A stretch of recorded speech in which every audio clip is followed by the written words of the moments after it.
दोस्तों, कैसे आप सब। उम्मीद करता हूँ कि आप सब अच्छे ही होंगे। आज हम इस वीडियो में महाजनपद काल के बारे में अध्ययन करेंगे कि महाजनपद काल का उद्भव कैसे हुआ, उस काल में क्या क्या हुआ था, इस बारे में हम बात करते हैं। तो महाजनपद कैसे आया, इस बारे में थोड़ी चर्चा कर लेते हैं। दोस्तों, तो आपको ये तो पता ही होगा कि सबसे पहले आर्य जो आए थे, यानी आर्य के आने के बाद क्या होता है कि ऋग्वेद काल शुरू होता है और उत्तर वैदिक काल शुरू होता है।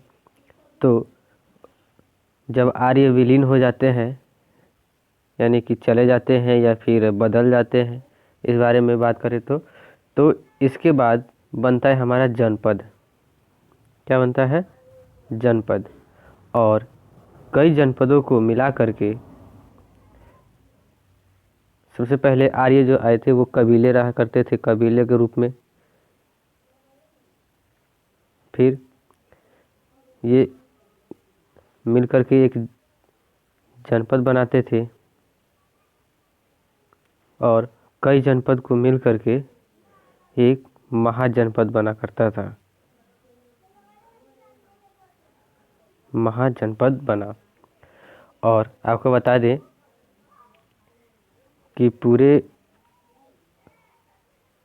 महाजनपद काल में कुल 16 महाजनपद की संख्या हमें मिली है। और महाजनपद काल की जानकारी के स्रोत दो प्रकार से हैं। वो कौन कौन से हैं? एक बौद्ध ग्रंथ का स्रोत है,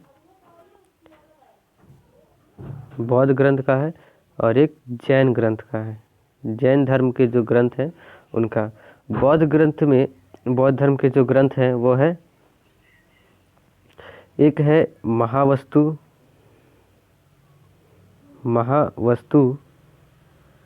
और दूसरा है हमारा अंगोत्तर निकाय।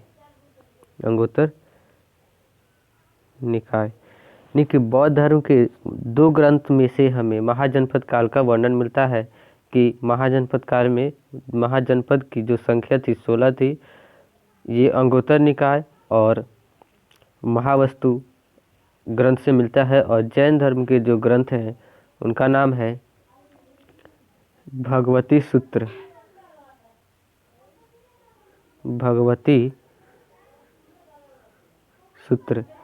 इससे हमें प्राप्त होता है, ये वर्णन मिलता है इन दोनों ग्रंथों से कि महाजनपद काल में 16 महाजनपद हुआ करते थे।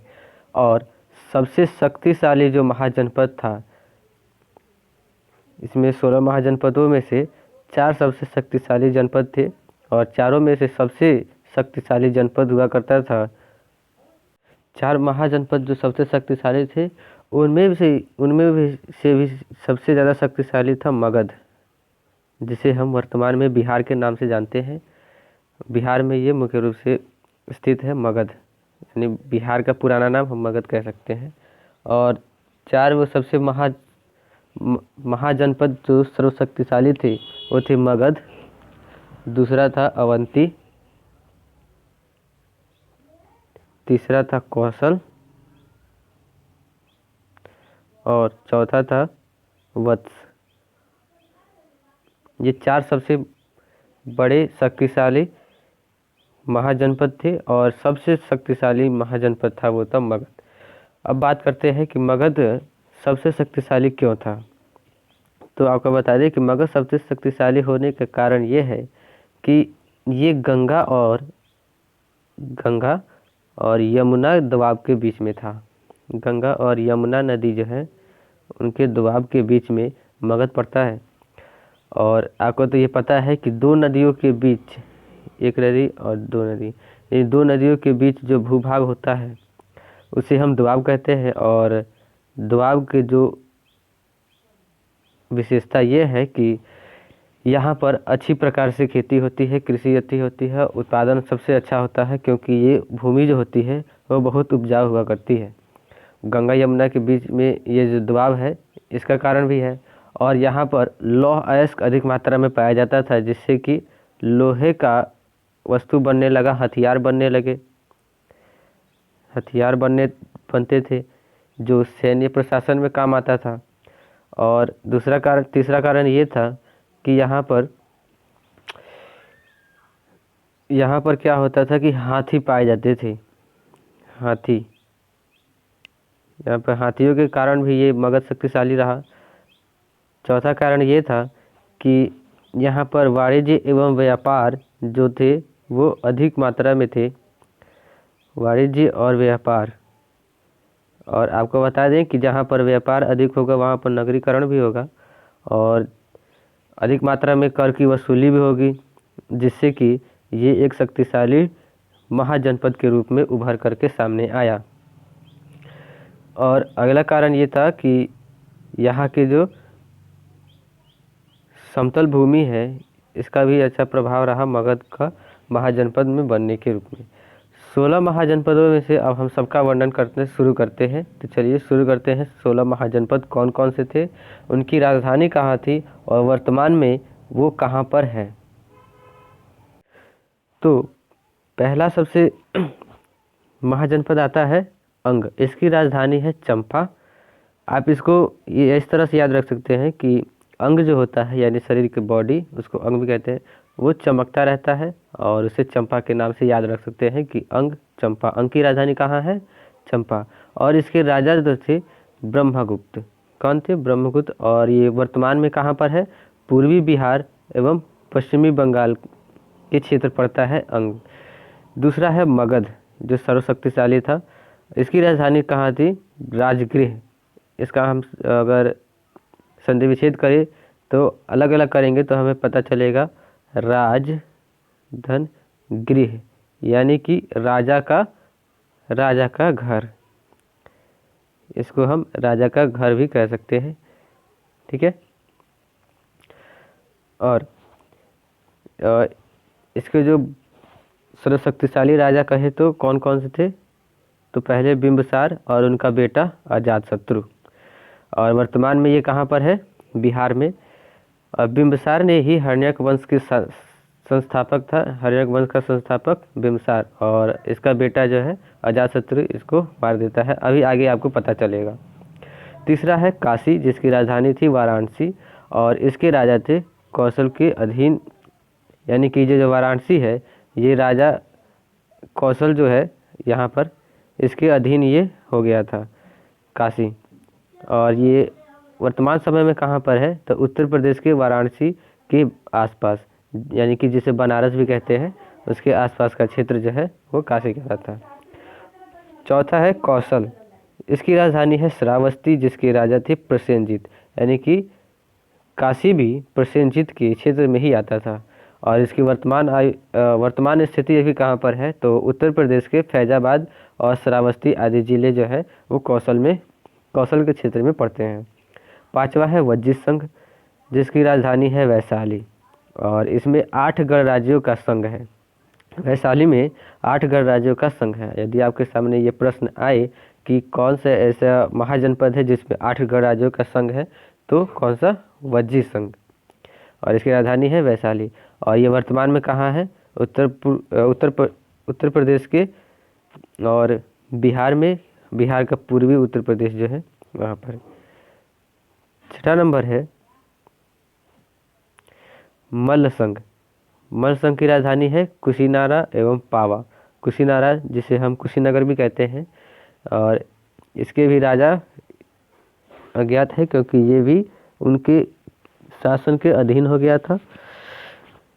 और इसकी वर्तमान स्थिति जो है वो देवरिया गोरखपुर की तरफ है, यानी पूर्वी उत्तर प्रदेश कह सकते हैं। सातवां है चेदी जिसकी राजधानी है शक्तिमती या इसे सुक्तिमती भी कहा जाता है। और इसके भी राजा अज्ञात है, यानी ये भी किसी के अधीन रहा है। और इसकी वर्तमान स्थिति जो है वो बुंदेलखंड में है। आठवां है वत्स जिसकी राजधानी है कौशाम्बी और इसके राजा थे उदयन। उदयन जो है वो अजातशत्रु का बेटा था, उदयन, ठीक है। नाम थोड़ा गड़बड़, उदयन भी कहते हैं और उदयन भी कहते हैं। जो अजातशत्रु का बेटा था, और ये अपने पिता अजातशत्रु को हत्या कर देता है।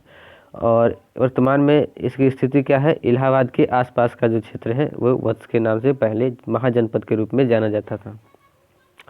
अगला 9वां नंबर है कुरु, जिसकी राजधानी है इंद्रप्रस्थ, और इसके राजा भी अज्ञात है, यानी कि ये भी किसी राज्य के अधीन ही था, महाजनपद के अधीन था कुरु। वर्तमान इसकी स्थिति कहाँ पर है, तो दिल्ली, मेरठ एवं हरियाणा के क्षेत्र में कुरु उस समय महाजनपद का विस्तार हुआ करता था। 10वां नंबर है पांचाल, जिसकी राजधानी है अहिच्छद एवं काम्पिल्य। इसके भी राज्य जो है वो भी अधीन हुआ करते थे, और वर्तमान में इसकी क्षेत्र पड़ता है रोहेलखंड।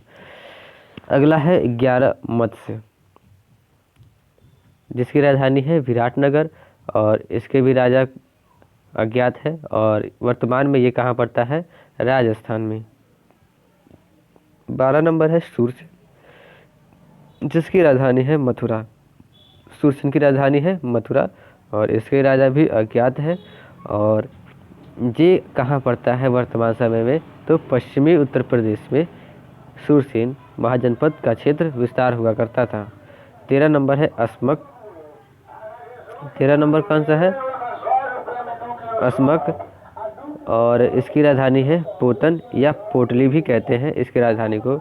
ये भी राजा अज्ञात ही है, और ये वर्तमान समय में महाराष्ट्र और आंध्र प्रदेश के क्षेत्र में इसका विस्तार हुआ करता था। 14 नंबर महाजनपद जो है अवंती, इसकी राजधानी है उज्जैनी एवं महिष्मती। जो आपने बाहुबली मूवी देखी होगी, जिसमें आपने देखा होगा महिष्मती साम्राज्य, वो महाजनपद की राजधानी हुआ करती थी। और कौन से महाजनपद की, अवंती महाजनपद की राजधानी महिष्मती या उज्जैनी भी उसका नाम था। और इसके जो राजा थे चंड प्रद्योत। कौन राजा थे, चंड प्रद्योत, और वर्तमान समय में ये मध्य प्रदेश में पड़ता है। चंड प्रद्योत जो राजा थे वो कहाँ के राजा थे, चंड प्रद्योत तो अवंती महाजनपद के राजा हुआ करते थे। अगला है गांधार, जिसकी राजधानी थी तक्षशिला, और तक्षशिला जो है वो एक विकसित साम्राज्य के साथ साथ शिक्षा के क्षेत्र में भी एक विकसित क्षेत्र रहा है, और इसके राजा जो थे वो पुष्कर सरीन थे। और ये वर्तमान में कहाँ पर पड़ता है, पाकिस्तान एवं अफगानिस्तान के क्षेत्रों में पड़ता है। यानी गांधार का विस्तार जो है पाकिस्तान और अफगानिस्तान के क्षेत्र में देखने को मिलता है। 16 नंबर महाजनपद जो है वो कम्बोज, जिसकी राजधानी हाटक या उसे राजपुर भी कहते हैं, और इसके राजा भी अज्ञात है, यानी कि ये भी किसी के अधीन ही रहा है। और इसकी जो वर्तमान स्थिति है वो उत्तरी अफगानिस्तान में मिलता है, देखने को मिलता है।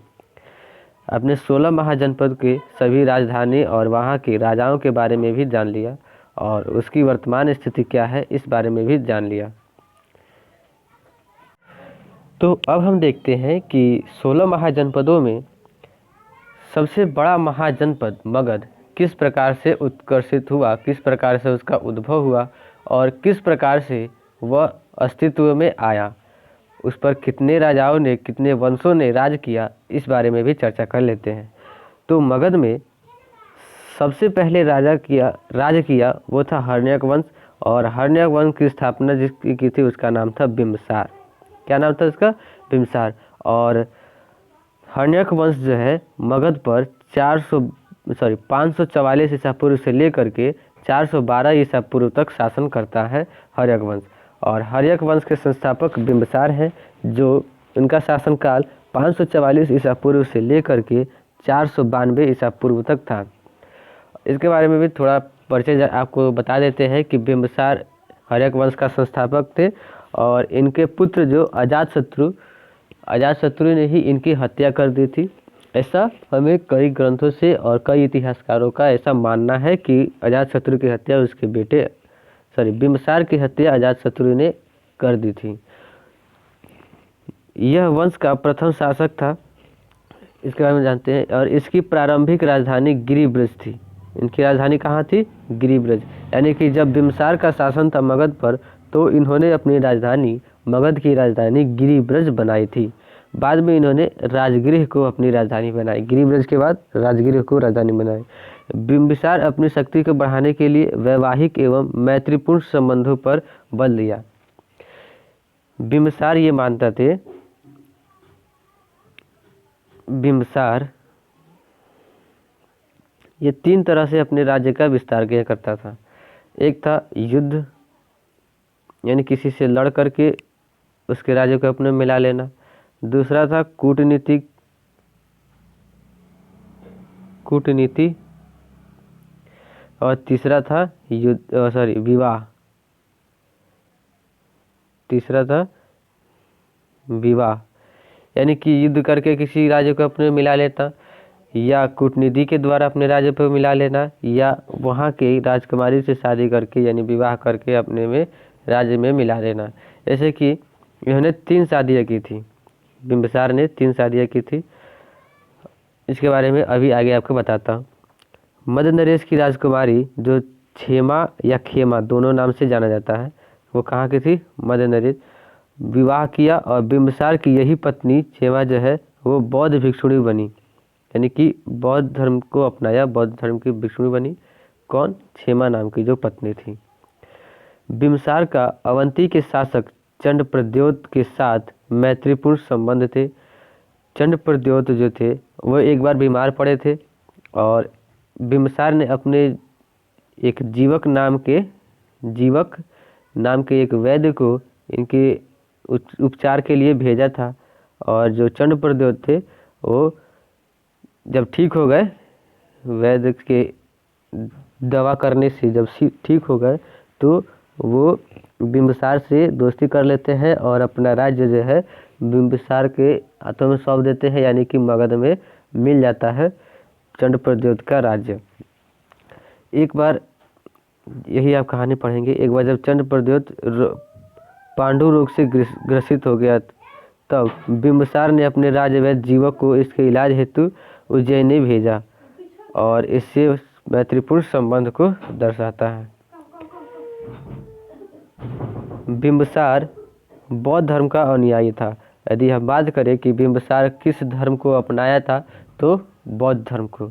बिंबिसार ने अंग पर आक्रमण कर यहाँ के शासक ब्रह्मगुप्त को पराजित कर उसका वध किया और अंग को मगध में मिला लिया।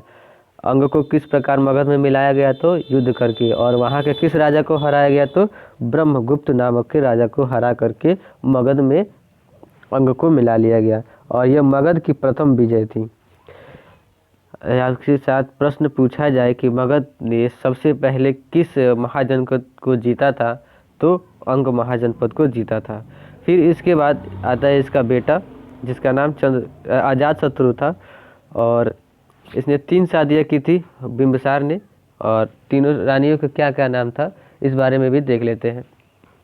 तो एक थी महाकोसला देवी, जो कोसल राज्य की पुत्री थी। महाकोसला देवी जो थी, महाकोसला देवी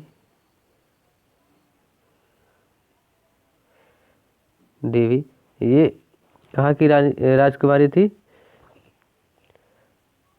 तो कोसल राज्य की पुत्री थी। ये कोसल राज्य की पुत्री थी महाकोसला देवी। और दूसरी पत्नी जो थी वो वैशाली की लिच्छवी राजकुमारी चेलना थी। उनका नाम क्या था? चेलना। उनका नाम चेलना था। और तीसरी जो इनकी पत्नी थी उनका नाम आप तो जानते ही हैं, इनका नाम खेमा था। और चेलना से ही अजातशत्रु का जन्म होता है। चेलना नाम की पत्नी जो थी बिंबिसार की, उससे ही अजातशत्रु के जन्म होता है। अब देखते हैं अजातशत्रु के बारे में।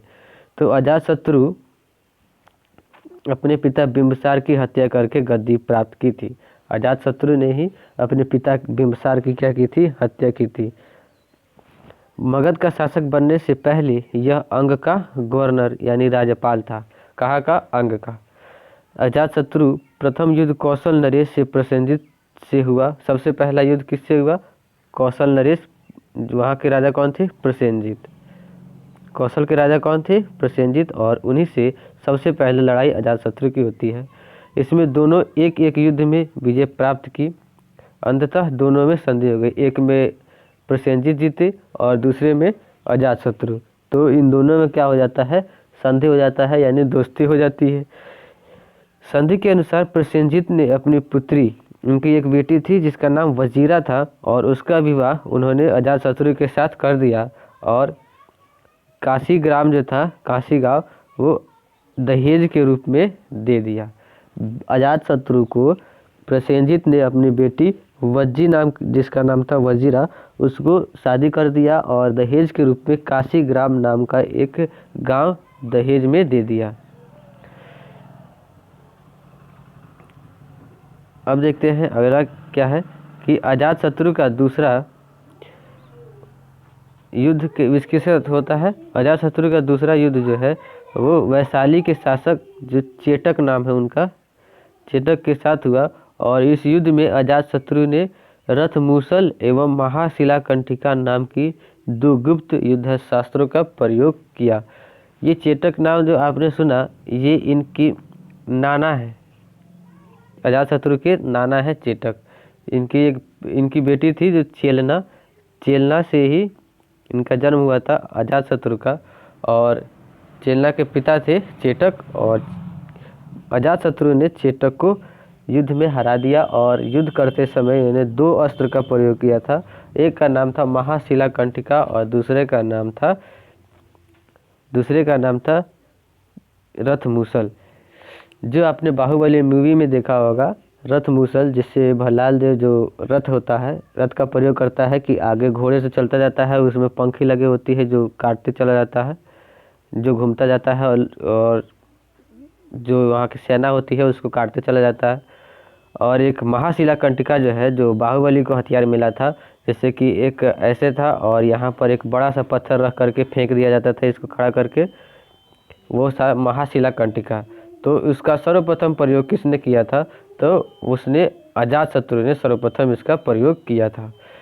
अतः चेटक पराजित हुआ और वैशाली को मगध में मिला लिया। किसने, अजातशत्रु ने अपने नाना को हरा करके वैशाली को मगध में मिला लिया। प्रथम बौद्ध संगति जो हुई थी वो इसी के शासनकाल में हुआ था। कहाँ पर, राजगृह में। अजातशत्रु के शासनकाल में प्रथम बौद्ध संगति हुआ था। इस समय महावीर स्वामी और महात्मा बुद्ध दोनों की मृत्यु हुई। अजातशत्रु के ही समय में महावीर स्वामी जो जैन धर्म के संस्थापक थे और महात्मा बुद्ध जो बौद्ध धर्म के संस्थापक थे, इनकी मृत्यु हुई थी। इसने बुद्ध के भस्मावशेष पर राजगृह के स्तूप का निर्माण कराया था। यानी कि अगर प्रश्न आए कि राजगृह में स्तूप का निर्माण किसने करवाया था, तो अजातशत्रु ने।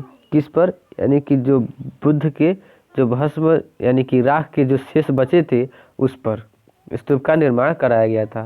फिर इसके बाद इसका बेटा जो बनता है उदायन, उत्तराधिकारी, उसका नाम था उदायन। और जिस तरह अजातशत्रु ने अपने पिता बिंबिसार की हत्या की थी, उसी तरह उदायन भी अपने पिता अजातशत्रु की हत्या कर देता है। फिर ये गद्दी पर बैठता है। इसने राजगृह के स्थान पर पाटलिपुत्र को अपनी राजधानी बनाई थी। राजगृह पहले राजधानी थी और इसने अपनी राजधानी कहाँ पर बनाई, पाटलिपुत्र, जिसका अब वर्तमान में नाम है पटना।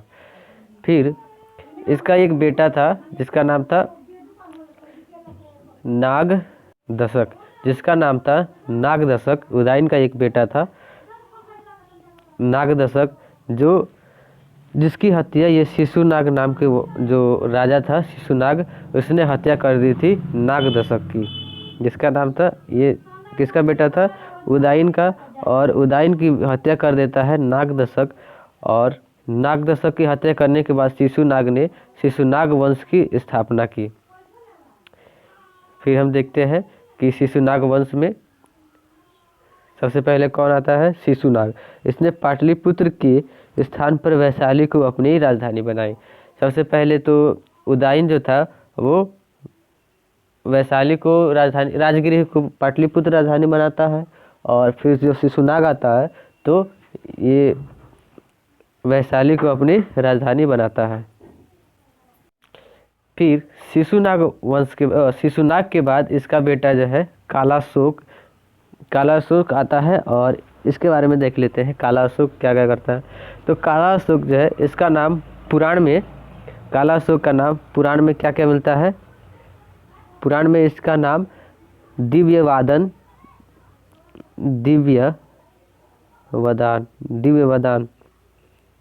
इसका नाम दिव्य वदान या काकवर्ण मिलता है। काकवर्ण, पुराण में इसको नाम काकवर्ण और दिव्य वदान दिया गया है। काकवर्ण यानी कि काला रंग, ये काला अशोक था, काला अशोक। इसने वैशाली के स्थान पर पुनः पाटलिपुत्र को अपनी राजधानी बनाई। इसके पिता ने क्या किया था कि पाटलिपुत्र की राजधानी वैशाली बनाई थी। फिर ये काला अशोक क्या करता है कि वैशाली को फिर से पाटलिपुत्र राजधानी बना देता है, कि वैशाली के स्थान पर पाटलिपुत्र को राजधानी बना देता है। और इसके अनुसार यानी कि काला अशोक के समय में क्या हुआ था कि दूसरी बौद्ध संगति हुई थी। काला अशोक के समय ही दूसरी बौद्ध संगति हुई थी और इसी दूसरी बौद्ध संगति के समय बौद्ध धर्म जो है वो दो भागों में विभाजित हो जाता है। वो दो भाग कौन कौन से थे? एक था स्थविर और दूसरा महासंघिका। एक था स्थविर और दूसरा था महासंघिका। और बाणभट्ट की रचित, बाणभट्ट ने जो रचना की थी हर्षचरित की, उसके अनुसार काकवर्ण को राजधानी पाटलिपुत्र में घूमते हुए महापद्मनंद नाम का एक व्यक्ति ने इसकी हत्या कर दी थी। जो ये महापद्मनंद जो है नाम का ये व्यक्ति महापद्मनंद, इसने काला अशोक की हत्या कर दी थी। कब? जब ये पाटलिपुत्र में घूम रहा था यानी कि टहल रहा था, तब ये महापद्मनंद ने चाकू मार करके इसकी हत्या कर दी थी। और इसके बाद नंद वंश की स्थापना होती है। नंद वंश का स्थापना किसने किया था? तो महापद्मनंद ने। किसके मार करके? तो काला अशोक को मार करके।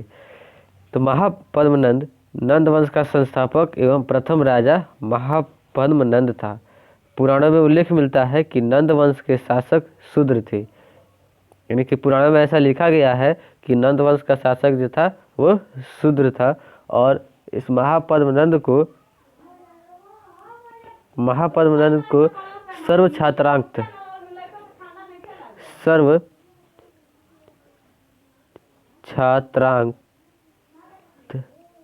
कहा गया है। पुराण में इसे क्या कहा गया है? सर्व छात्रांक इसलिए कहा गया है क्योंकि इसका अर्थ होता है क्षत्रियों का नाश करने वाला। क्या होता है? क्षत्रियों का नाश करने वाला। और इसे भार्गव भी कहा गया है। महापद्मनंद को भार्गव भी कहा गया है। भार्गव का अर्थ होता है परशुराम का दूसरा अवतार। परशुराम का नाम आपने सुना ही होगा, परशुराम का दूसरा अवतार भार्गव, इसको भी कहा गया है। अब महापद्मनंद के 8 लड़के हुए थे, यानी कि 8 पुत्र थे महापद्मनंद के। और इसी में से एक पुत्र था घनानंद। 8 में से एक पुत्र था घनानंद, जो नंद वंश का अंतिम शासक होता है। इसने अभी महापद्मनंद के बारे में ही पढ़ रहे हैं। कलिंग नरेश खारवेल के हाथी गुफा अभिलेखों से पता चलता है कि महापद्मनंद ने कलिंग विजय की और यहाँ से एक जिन मूर्ति अपने साथ मगध ले गया था। कौन सी मूर्ति? जिन की मूर्ति अपने साथ मगध में ले गया था। इसने कलिंग में सिंचाई हेतु नहर का निर्माण कराया। जो महापद्मनंद नाम का राजा था उसने कलिंग में यानी कि उड़ीसा जो वर्तमान समय में है, उड़ीसा में क्या कराया था? नहर का निर्माण कराया था सिंचाई के लिए। फिर इसका 8 बेटों में से एक बेटा घनानंद जिसका नाम था, वो उसका उत्तराधिकारी बनता है महापद्मनंद का। उसके बाद ये शासक बनता है। इसके समय में 326 ईसा पूर्व में मकदूनिया का यूनानी शासक जो सिकंदर जो था, पश्चिमोत्तर भारत पर आक्रमण करके यूनानी सत्ता की नींव रखी। आपने सिकंदर का नाम तो सुना ही होगा, विश्व विजेता सिकंदर, वो भारत में आया था। तो उस समय भारत के शासक कौन था, यानी कि मगध का शासक, तो उसका नाम था घनानंद। और घनानंद जो था महापद्मनंद के 8वीं संतान थी, 8 संतान में से एक था। और जब सिकंदर ने आक्रमण किया था तो उसके समकालीन था, यानी 326 ईसा पूर्व में। और 322 ईसा पूर्व में चंद्रगुप्त मौर्य ने कौटिल्य की मगध पर आक्रमण करके घनानंद को हरा दिया, घनानंद को पराजित किया, और इस प्रकार नंद वंश का अंत हो गया। यानी कि जो घनानंद था, इसके बारे में थोड़े देख लेते हैं। घनानंद एक क्रूर शासक था, क्रूर था, अत्याचारी था, यानी कि ये एक बहुत बुरा शासक था, अत्याचारी था। इसने क्या किया था कि अपने प्रजा पर बहुत ज़्यादा टैक्स लगा दिया था, कर बहुत ज़्यादा लगा दिया था, जिसके कारण इसकी जो प्रजा थी वो इससे हमेशा असंतुष्ट रहती थी। और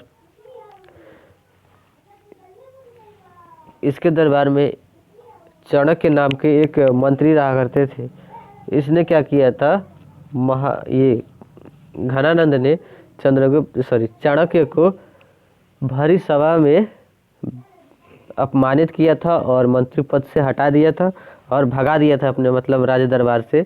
तब चाणक्य ने ये कसम खाई थी कि जब तक घनानंद के शासन को वो उखाड़ नहीं फेंकते हैं, तब तक वो पका हुआ भोजन नहीं खाएंगे। चाणक्य जो थे उन्होंने प्रण किया कि पका हुआ भोजन वो तब तक नहीं खाएंगे जब तक वो घनानंद का शासन क्या करते हैं, समाप्त नहीं कर देते हैं। तो इस तरह से वो वहाँ से चले जाते हैं, राज दरबार से चले जाते हैं।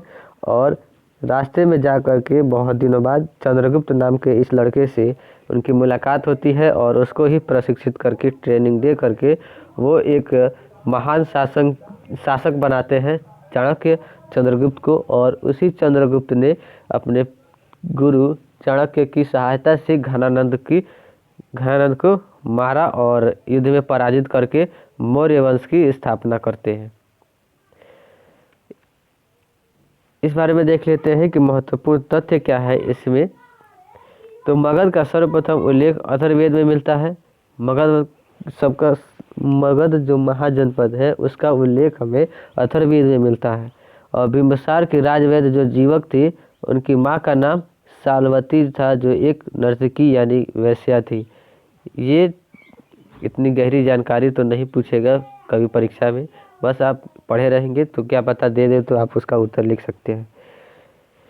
अगला है वत्स नरेश उदयन बहुत अच्छा वीणा वादक था। जो उदयन था अजातशत्रु का बेटा, वो एक बहुत अच्छा वीणा वादक, जो सरस्वती माता वीणा हाथों में ले रहती है, वीणा वादक था। कौन? उदयन। और इसे हाथी पकड़ने का भी ज्ञान था। किसको? उदयन को। महापद्मनंद ने कलिंग में एक नहर का निर्माण कराया था। कलिंग कहाँ है वर्तमान समय में? तो उड़ीसा राज्य में है। और किसने कराया था नहर निर्माण? महापद्मनंद ने।